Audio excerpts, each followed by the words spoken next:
Siniguro ng Pangulo na hindi na magtatagal ang sunod-sunod na pagmahal ng presyo ng bigas. Nagsimula na raw kasi ang anihan ng palay sa ilang probinsya. Nakatutok si Ivan Mayrina. Kahapon 53, ngayon 56. Oh, grabe oh. Ang laki ng tinaas. Napapadalas daw ang mga ganitong pagpapaliwanag ni Joel Bacatano sa mga suki ng kanyang bigasan sa Trabaho Market sa Maynila. Halos arawan na raw kasi ang taas presyo, kaya siya na ang minsang napagbubuntunan ng mga umaaray na mamimili.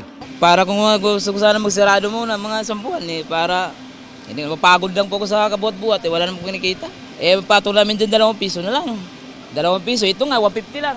Pinakababawang presyo ng bigas sa tindahang ito, 48 pesos kada kilo. Lahat ng uri ng mga bigas rito tumaas ng hanggang 10 piso kada kilo sa nakalipas sa 4 na linggo. Mabigat na ho yan. Sana ho medyo bumaba. Kahit sana ang taas ho, kahit 2 pesos lang, okay lang ho. Kaso 10 pesos po kasi. Pero paniniguro ng Pangulo sa Private Sector Advisory Council at Philippine Rice Stakeholders Movement na pinulong niya sa palasyo, hindi na magtatagal ang mga taas presyo ng bigas. Nagsimula na ang pag-aani sa Nueva Ecija, sa Isabela at saka sa North Cotabato. Kaya ito yung magkakadadagdag sa supply natin.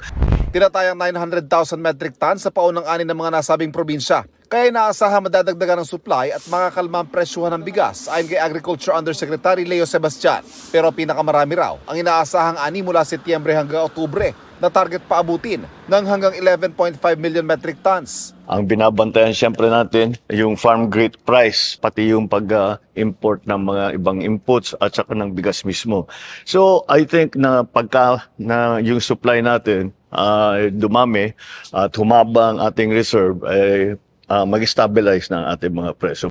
Nangyayari ang pagmahal ng bigas kahit hindi pa lubos na ramdam sa palayan ang epekto ng umiiral na El Nino. Kahit parating pa lang yan, siniguro ng DA na sasapat ang 2.12 million metric tons na stock na bigas hanggang pagtatapos ng taon.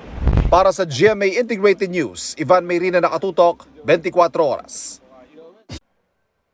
Mga kapuso, samahan nyo kaming tumutok 24 oras. Bisitahin at mag-subscribe sa GMA Integrated News sa YouTube. Sa mga kapuso abroad, bisitahin ang GMA Pinoy TV at www.gmanews.tv.